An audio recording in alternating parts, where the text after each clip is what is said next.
नुमान बचपन से तो हम लोग ये मूवीज़ में भी देखते आ रहे हैं कि टाइम ट्रैवल जो है वो हो सकता है, ठीक है। और हॉकिंग की थ्योरी के अकॉर्डिंग भी ये सच है कि वाकई टाइम ट्रैवल जो है वो एग्जिस्ट करता है। 1954 में भी हमने एक स्टोरी सुनी थी, वो स्टोरी क्या थी वो भी मैं आपको आज की इस वीडियो में बताऊंगी। तो इन शॉर्ट बात आपको ये बताती हूँ कि अभी रिसेंटली एक टाइम ट्रैवल से एक ख़वातीन, एक औरत यहाँ पर आई हैं अमेरिका।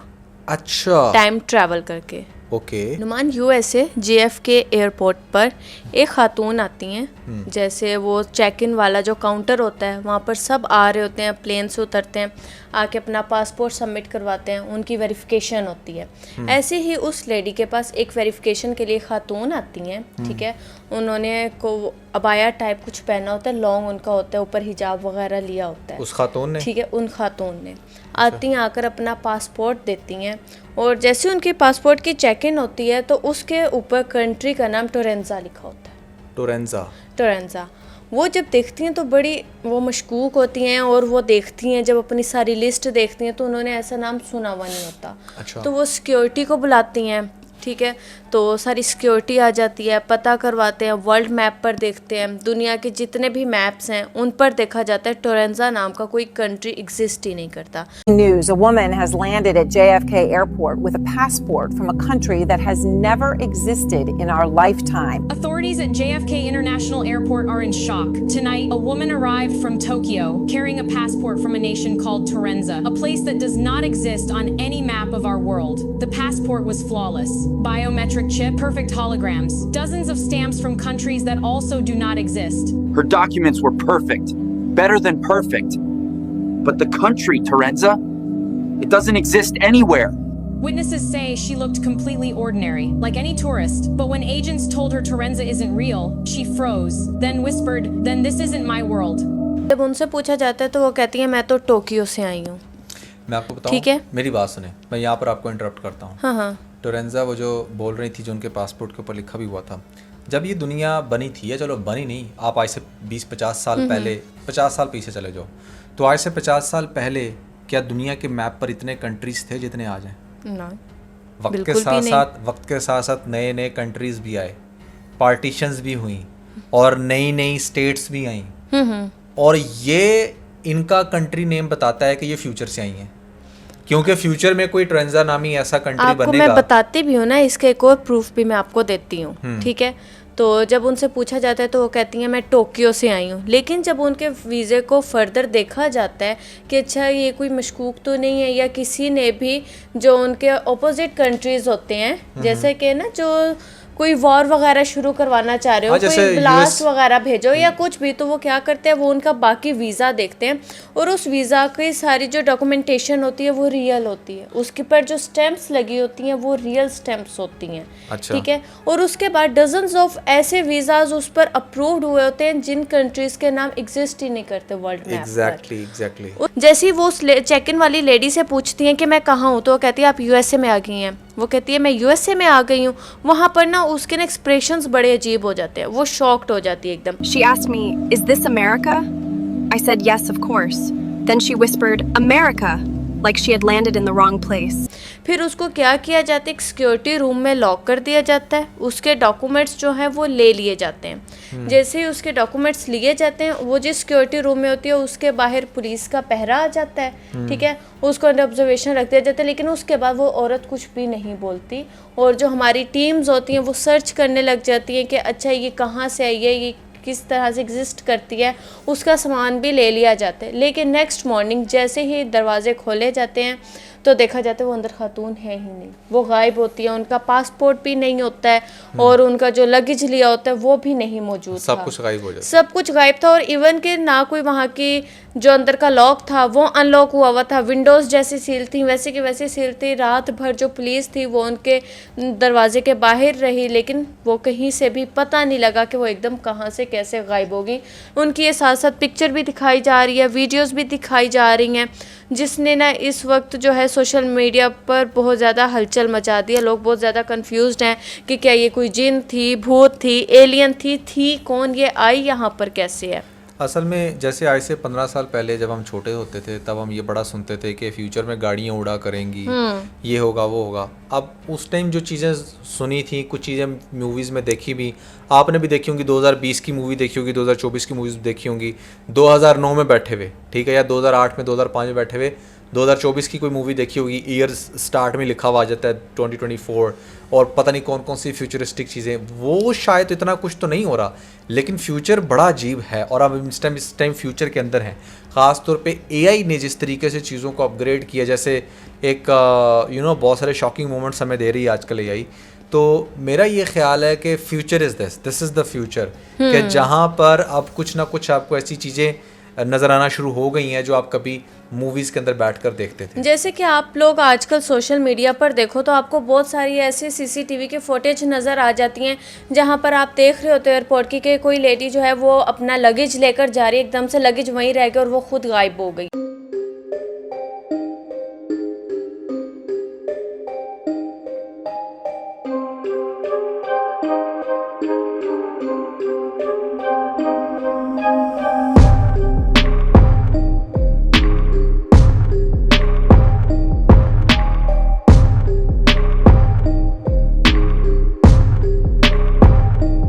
तरह की बहुत सारी वीडियोस हैं, और मैं आपको वीडियो के मिड में ही बता दूं नुमान कि आपको याद है हमने एक वीडियो बनाई थी, फिर लोग कहते हैं भाई आप तो सस्पेंस बहुत एंड तक ले जाते हो, तो मैं आपको बता दूं कि हमने भी कुछ टाइम पहले एक वीडियो बनाई थी जेसिका वाली, ठीक है, जेसिका और रेडक्लिफ के बारे में हमने बताया था कि वो फिर एंड में पता चला एआई जनरेटेड है। वैसे ही ये वीडियो भी एआई जनरेटेड है जो आप लोग एयरपोर्ट की देख रहे हैं, मैंने इसलिए मिड में बताया। लेकिन एक और बड़ा थ्रिलिंग पॉइंट है, वो मैं आपको बताती हूँ। आप हंसे ना, एक रियल इंसिडेंट की कॉपी है। तूने लिटरली जो तूने यार सीन बनाया ना, मैं कहता हूँ ना गाइस आप लोगों के साथ, मैं इसकी हर बात पर यकीन इसलिए भी कर लेता हूँ क्योंकि 90% इसकी बातें रियल इवेंट्स के ऊपर बेस करती है, कोई 10% दरमियान में ऐसी आ जाती है। देखिए मैं ना औरों की तरह बैठकर अपनी ऑडियंस के साथ झूठ तो नहीं नुमान बोलूंगी, मेरा क्या जानना था, आज मैं सच बता देती भी ये जनरेटेड नहीं है, लेकिन मैंने मिड में बता दिया। You are so clever. तूने आज ना लोगों के सामने मुझे रोस्ट कर दिया, मैं तो कहूँगा। नहीं नुमान आप मैं इतना सीरियस हो गया, मैं भी अच्छा ट्रैवल हुआ है। ये वाकई टाइम ट्रैवल। अच्छा मैंने दरमियान में तुम्हें थोड़ा सा मुझे अप्रिशिएट करना चाहिए कि काफी हद तक मैं पहुंच गया था, एआई का वर्ड मैंने पहले बोला, एआई का बोला, लेकिन फिर शायद मैंने कोई बात शुरू कर ली कि आप वो उसको गेट ना कर लें कि वाकई बात क्या हो रही है। अनबिलीवेबल, एआई जनरेटेड है, एआई जनरेटेड है, यानी कि भाई अब कोई सीसीटीवी फुटेज आपके सामने आ जाती है, कोई ऐसी चीज आ जाती है जिसमें ना बड़ा सीरियस माहौल बना हुआ है, फिर भी I think still you don't have to believe that जब तक उसका फोरेंसिक ना हो।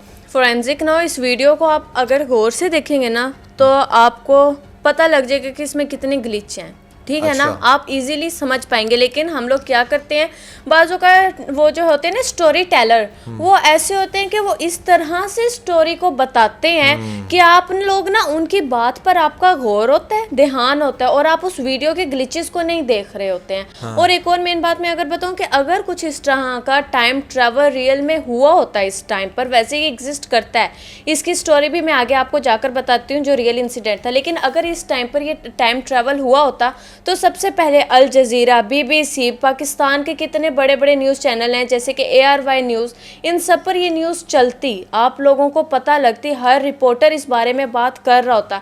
लेकिन क्या है ना कि टिकटॉक पर इन्होंने देखा कि अच्छा जेसिका को हमने कितना वायरल कर दिया, हमने क्या क्या स्टोरीज बना ली, हर इन्फ्लुएंसर ने उस पर बैठकर हमारे टॉपिक पर बात की, तो इसको भी फैला देते हैं। अच्छा नुमान, वैसे एक मज़े की मैं आपको बात बताती हूँ, ये जो सारी इंसिडेंट बनाया गया है ना, जैसे मैंने जेसिका के बारे में आपको बताया था कि नुमान ये असल में हुआ था, वैसे ही मैं आपको बता दूँ ये जो एयरपोर्ट वाला मामला है ये भी असल में हुआ था।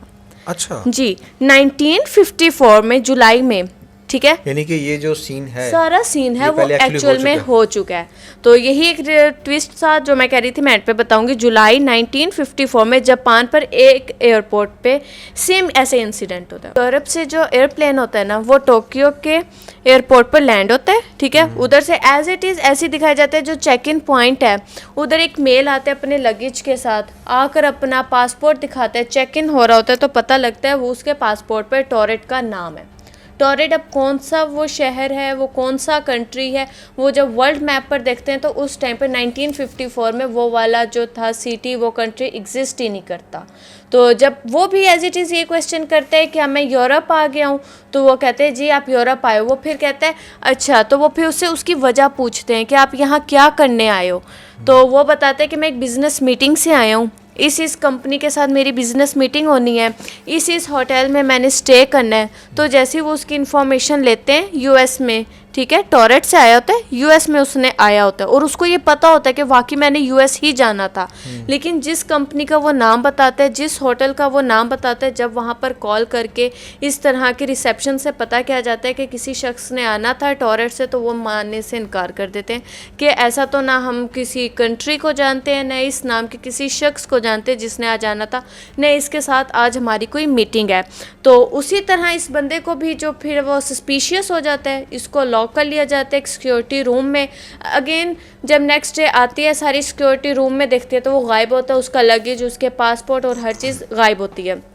अब इसमें लोगों ने क्या किया, ये एक रियल इंसिडेंट है जो मैंने आपको बताया 1954 का। अब लोगों ने क्या किया, सेम यही स्क्रिप्ट जो है चैट जीपीटी को देकर उस मेल की जगह एक फीमेल बना दी, टोरेट की जगह टोरेंजा करके नाम बनवा दिया, उसका थोड़ी सी चेंजिंग्स करके ये वाला मामला कर दिया। और उसके अलावा भी अगर हम लोग पास्ट की कुछ ऐसी फुटेज देखें, ठीक है, तो यहाँ पर बहुत सारी इस तरह की फुटेज जो हैं वो आ जाती हैं सामने, जहाँ पर दिखाया जा रहा होता है कि वो दौर जहाँ पर अभी मोबाइल फ़ोन इन्वेंट ही नहीं हुआ था, वहाँ पर कोई लेडी मोबाइल को कहा, स्मार्टफोन को, वो दूसरे वाला नहीं जो पहले टेलीफोन्स चलते थे, स्मार्टफोन को कान से लगाकर बात करती हुई जा रही है और वो बड़ी सस्पिशियस सी है।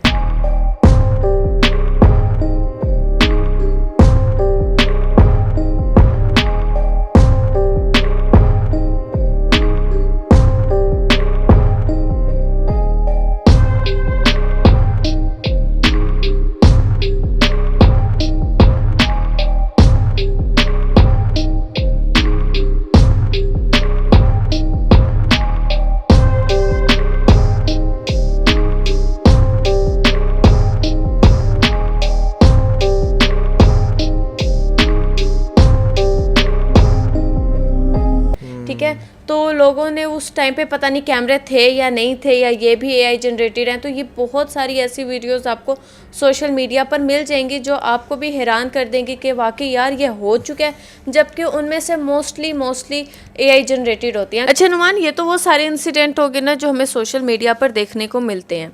आप जब मुझे ये बताएं कि क्या ऐसा पॉसिबल है? देखें यार, पहली बात तो ये है कि आपने कभी मैजिक शो देखा है? अक्सर स्कूलों में भी मैजिक शो होते हैं, डिफरेंट इवेंट्स में मैजिक शो वाले आए होते हैं। ऐसा ही है। अब मैजिक शो में जो हो रहा होता है वो एक्चुअली में मैजिक हो रहा होता है, दिखने वाले को नजर आ रहा होता है कि मैजिक हो गया, कबूतर निकल आया यहाँ से, बिल्कुल, या वो मतलब कपड़ा निकाल दिया उसने, किसी फूल बन गया, फूल बन गया, वो मैजिक शो करके दिखाता है और दिखने वालों को यही लगता है कि यार ये तो रियल। लेकिन वो असल में क्या होती है, हाथ की सफाई। मैजिक के बारे में कहा जाता है समझो तो ट्रिक, ना समझो तो जादू।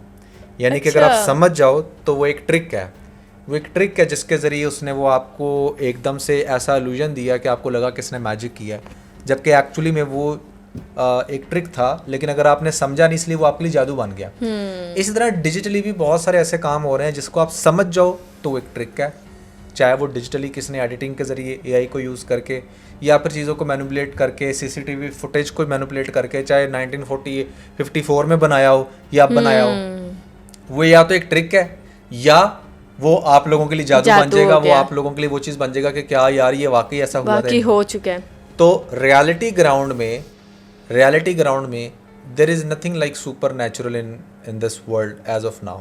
ठीक है, एक बहुत ही फेमस ऑर्गेनाइजेशन थी जेम्स रंडी हाँ जेम्स रंडी या इस तरह करके कुछ था उसका हाँ सीरियसली जेम्स रंडी या जेम्स रमडी करके आप सर्च करना गूगल पे, जेम्स रमडी फाउंडेशन करके, ठीक है। उस फाउंडेशन ने 1 मिलियन का इनाम रखा था आज से कई साल पहले कि आप कोई भी सुपर नेचुरल अनयूजुअल चीज इस दुनिया में प्रूफ कर दो, कोई भी इंसान आकर प्रूफ कर दे अंडर माइक्रोस्कोप, या उसकी एक फिजिकल वर्थ हो जिसको हम देख सकें बार बार रिपीटेडली, कोई भी ऐसी चीज अनयूजुअल आप अगर प्रूफ कर देते हैं उसको अंडर माइक्रोस्कोप, तो हम उसको 1 मिलियन का इनाम देंगे। अच्छा। और तब से लेकर अब तक उनकी एक ही वो ऑफर है, लेकिन कोई भी उसको आज तक विन नहीं कर सका। पैसा किसको नहीं चाहिए, लेकिन लोग आपको मैनिपुलेट तो कर सकते हैं, जादू तो बना सकते हैं, बट उसको फिजिकल पैरामीटर्स पर प्रूफ नहीं कर सकते। फिजिकल पैरामीटर्स पर इस टाइम वो औरत कहीं है नहीं है। क्या फिजिकल पैरामीटर्स में आप वो जो बंदा था वो है, या वो जो जहाज गुम हुआ फिर वापस आया, क्या उसकी कोई ऐसी वाकई ऑथेंटिक चीज़ अवेलेबल है? नहीं है। थ्योरीज हैं, बातें हैं, और उन बातों की वजह से लोग बड़े एक्साइटेड हो जाते हैं। ऐसा तो बहुत कुछ नुमान है, वो बर्मुडा ट्रायंगल के बारे में भी कहा जाता है, ऐसे बहुत सारे There are ऐसे tons of black things. Holes के बारे देखो, में दुनिया बताया में जाता ऐसे है। बहुत सारे लोग हैं वो ना बड़े डेस्परेट्स हैं इस तरह की स्टोरीज बनाने में, and they really want to confuse people के यार जैसे वाकई कुछ ऐसा एग्जिस्ट अच्छा, अगर ऐसा ये बर्मुडा ट्रायंगल टाइप एग्जिस्ट करता है तो उसमें कुछ इस तरह की फिजिक्स शामिल हैं, इस तरह की चीज़ें शामिल हैं जो उनकी जो रेडिएशंस हैं उनको अट्रैक्ट अपनी तरफ करते हैं। लोग कहते हैं भाई ये तो क्या नाम है, टाइम ट्रैवल की जगह, यहाँ से आप इस जगह इस ट्रायंगल से गुजरोगे तो आप टाइम ट्रैवल कर जाओगे, आप गायब हो जाओगे। उधर कुछ पाकिस्तानी तो कहते हैं भाई उधर तो किसी आत्माओं का भूतों का बसेरा है। तो मतलब कि वो एक कहावत ना बिल्कुल ठीक है कि जितनी मुंह उतनी बातें। देखिए, रियल फिजिक्स को, रियल केमिस्ट्री को कोई भी इग्नोर नहीं कर रहा। हाँ। बहुत कुछ रियल फिजिक्स में लाइफ में ऐसा हो रहा है जो फिजिक्स के लॉज के अकॉर्डिंग है, ठीक है, और बहुत सारे केमिस्ट्री के रूल्स के अकॉर्डिंग, केमिकल्स की, वो सारा कुछ हो जाता है, बट उसका एसच कोई सुपर नेचुरल होने से या फिर कोई एलियन होने से या फिर कोई अनहोनी होने से कोई ताल्लुक नहीं होता। सही बात, वो एक रियल चीज़ है। सो या that was everything about the bold couple episode 112, है ना? आई गेस मैंने ठीक बताया। और जल्दी से हमारे 70 के सब्सक्राइबर्स करवा दें। यार लोग ना अब तो मैं कहना शुरू हो गए 70 के पीछे क्यों पड़ गया, 100 पे ही आओ डायरेक्ट। अब 100 के सब्सक्राइबर्स करवा दे, बस आज से मेरा स्क्रिप्ट चेंज हो गया। तो इसके साथ बहुत सारा ख्याल रखें, बाय बाय।